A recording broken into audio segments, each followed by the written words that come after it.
Hi guys, welcome back to my channel. If you're new here, my name's Meg, welcome, and if you're returning, then welcome back. So if you guys watched my last video, if you didn't, I will link it down below.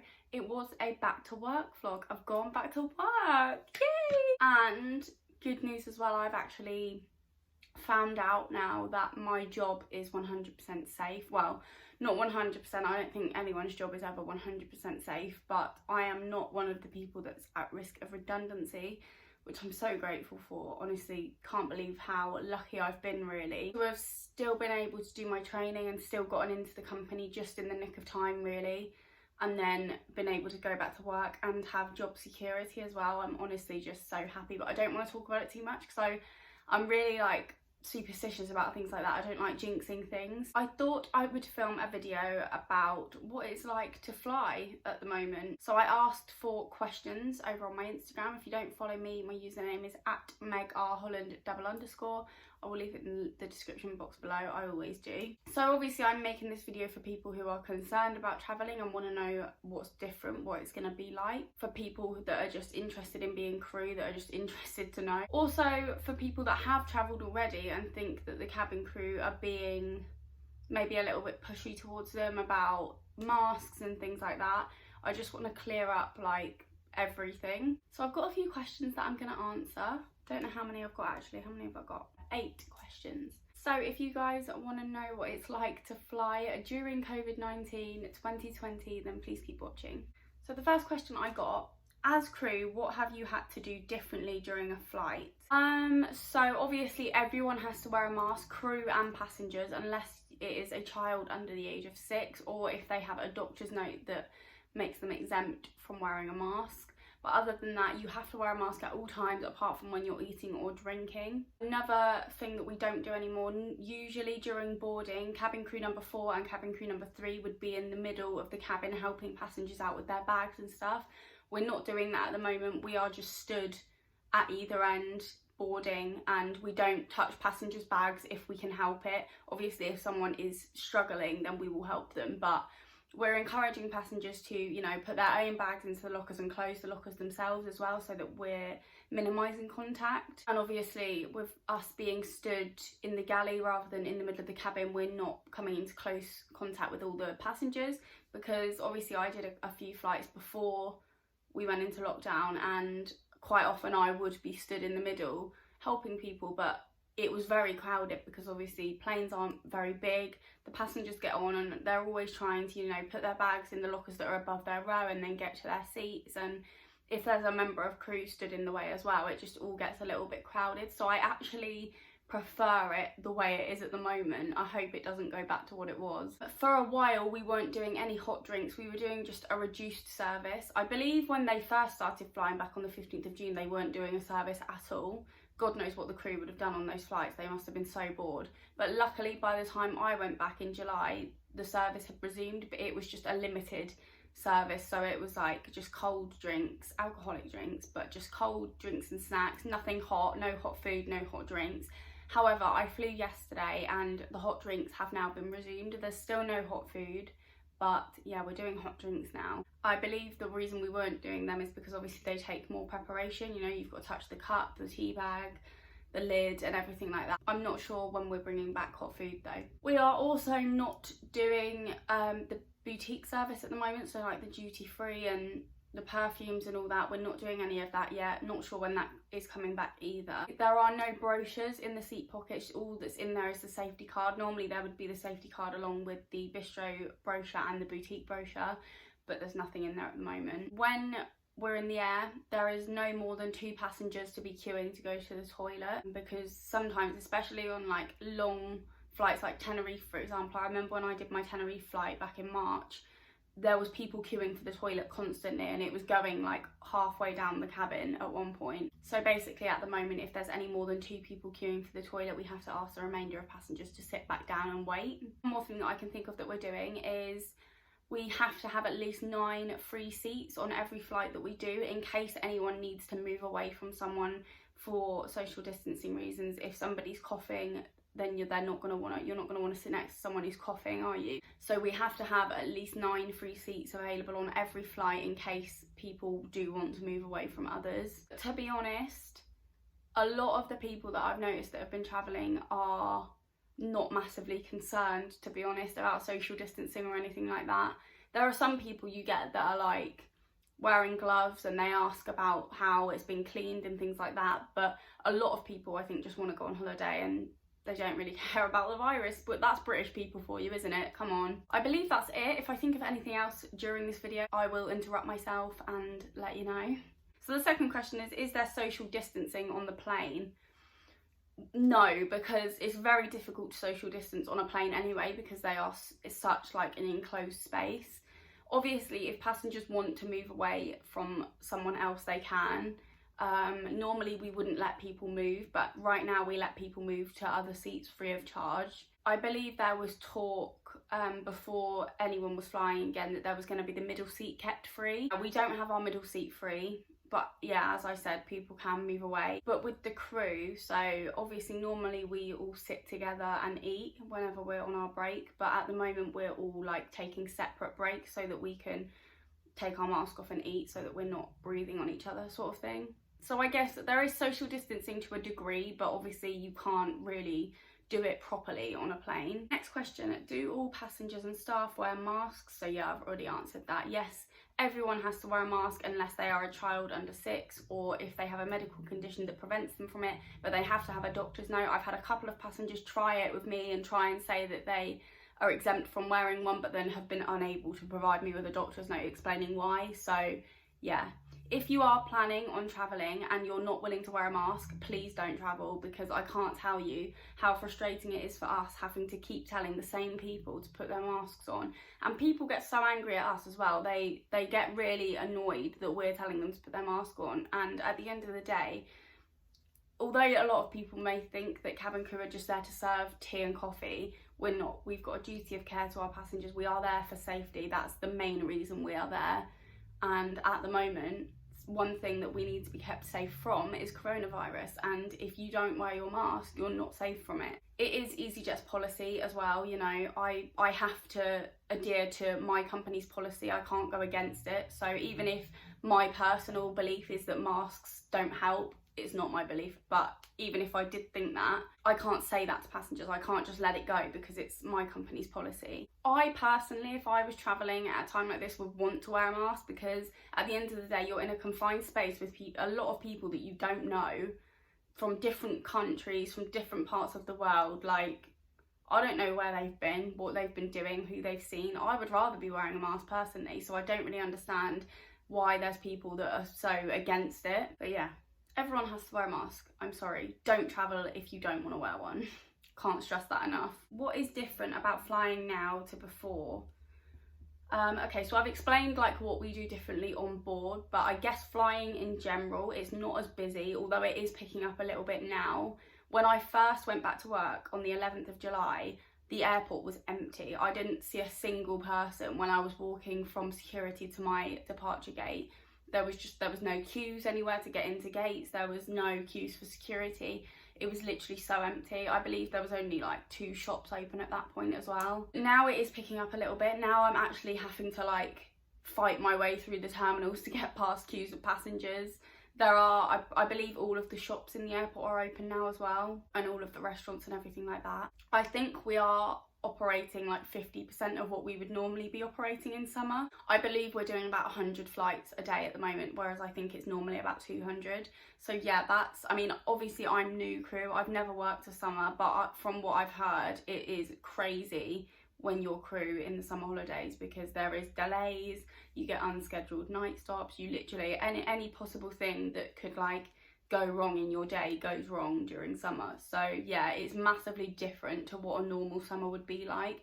I'm quite grateful for that, because obviously being new, it is kind of giving me a bit of a chance to get used to everything properly before I get thrown into like a really busy summer. So at least next summer it will probably be a lot busier. At least then I will have already been there for over a year and I'll sort of be used to it. Another thing that's different for crew, normally when we go through security, we go up to our crew room and we usually meet our crew there and do our briefing and then go to the aircraft. However, at the moment the crew room is closed. You're not allowed in there unless you're on airport standby. So at the moment, after we've been through security, we just go straight to our departure gate and meet our crew on board, brief on board and all that. But other than that, I mean, obviously I only have 3 previous flights to base my experience off of before lockdown, but other than that, there's not a massive difference. I can't really comment, to be honest, because I literally started flying in March, and by the time I started flying, it was already quite big in the UK, coronavirus, so the airports were already sort of starting to die down a little bit. Flights were starting to get cancelled and people were starting to not want to travel and things like that. So I haven't actually flown when it's been normal yet, so I don't have anything to compare it to. I'm just going by what I've heard from other crew. Next question, did you have to have new training for COVID? Good question. No, we didn't have new training as such, especially not me and my training group, because we literally just finished our training in February. But we did have a COVID-19 restart booklet that we had to read through before we started flying again. It basically just told us everything that would be different, which I've already explained to you guys. And obviously our PAs are all different now because we have to talk about everyone wearing masks, we have to talk about COVID and all that. So yeah, we had like a booklet that we had to read through. But no, we didn't have to have any more training. However, there are people, because every year as crew you have to complete a recurrent training course, just to like refresh your memory on everything.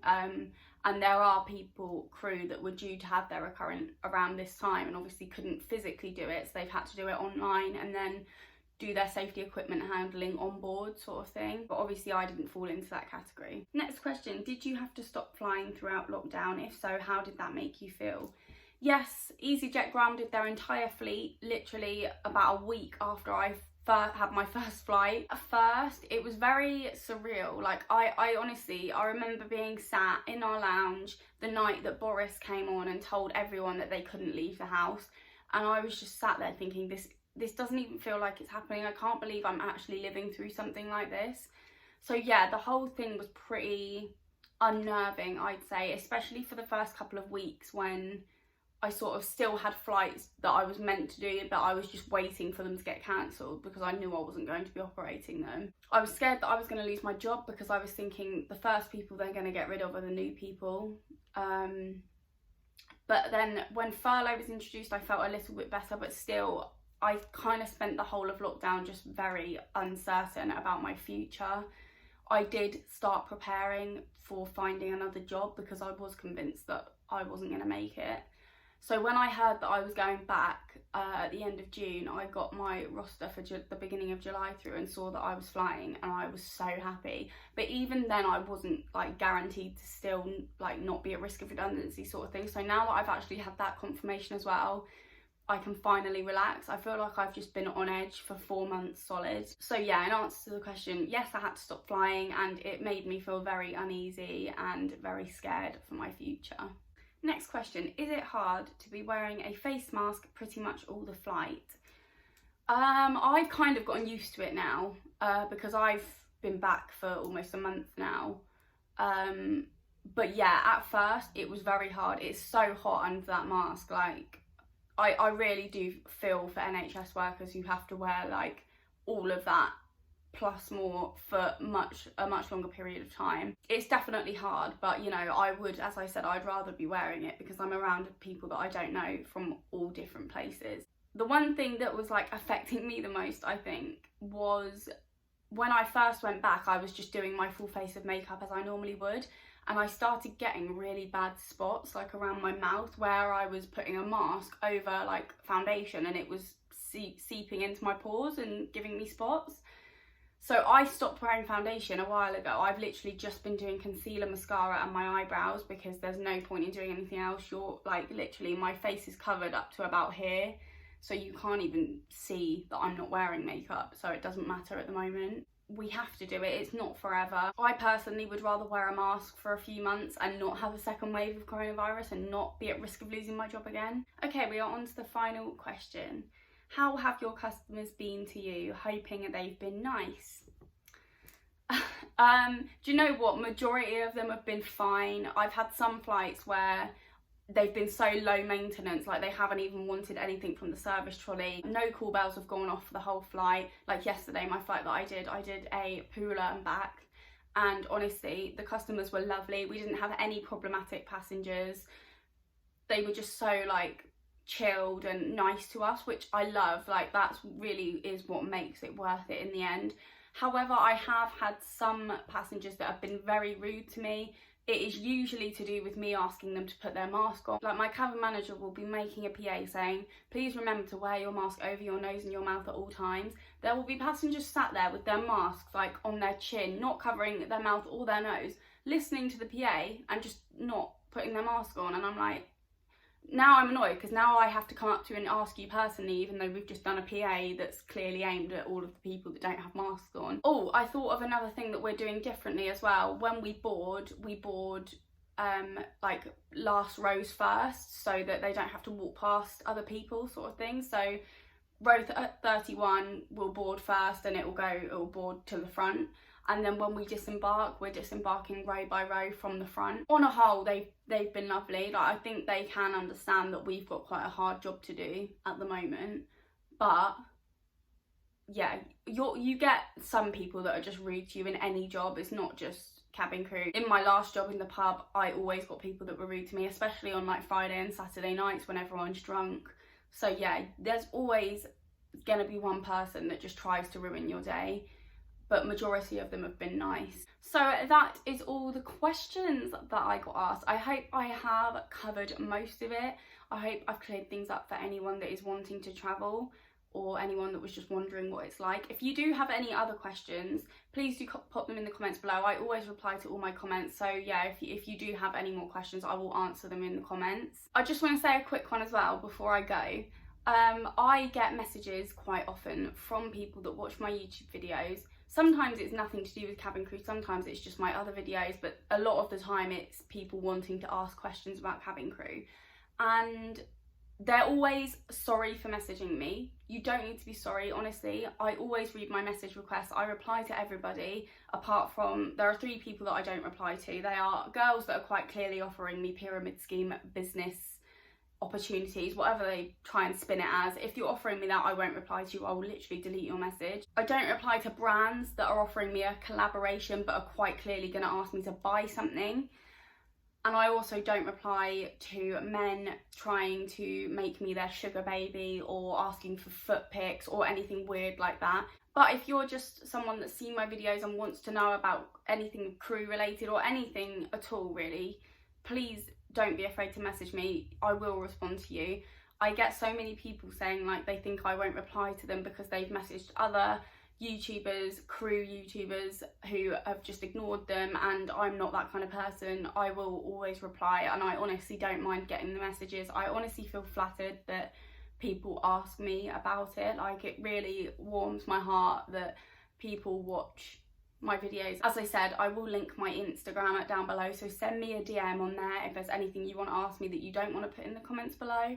I really hope you all enjoyed this video. If you did, please give it a big thumbs up and subscribe to my channel if you want to see more of me. I hit 300 subscribers the other day, which I was very happy with. I know it's not even a large amount, but for every like 100 I get a little bit closer to my end goal and I get happy. So yeah, thank you for all 300 of you that subscribed to me. If anyone's going on holiday with Easyjet from Gatwick, let me know where you're going and when you're going. I might be on your flight, so I'll let you know. Before I go, I will just say, don't be scared to travel. If you want to go on holiday, do it, because at the end of the day, you never know when something like this could happen again and we could not be able to go anywhere again. But as I said, if you're not willing to wear a mask and, you know, respect others around you, even if you don't personally think you're a risk to anyone, you should still be wearing one. You know, just don't travel if you're not willing to do that, because it's so frustrating. Thank you all so much for watching, and I'll see you in my next video.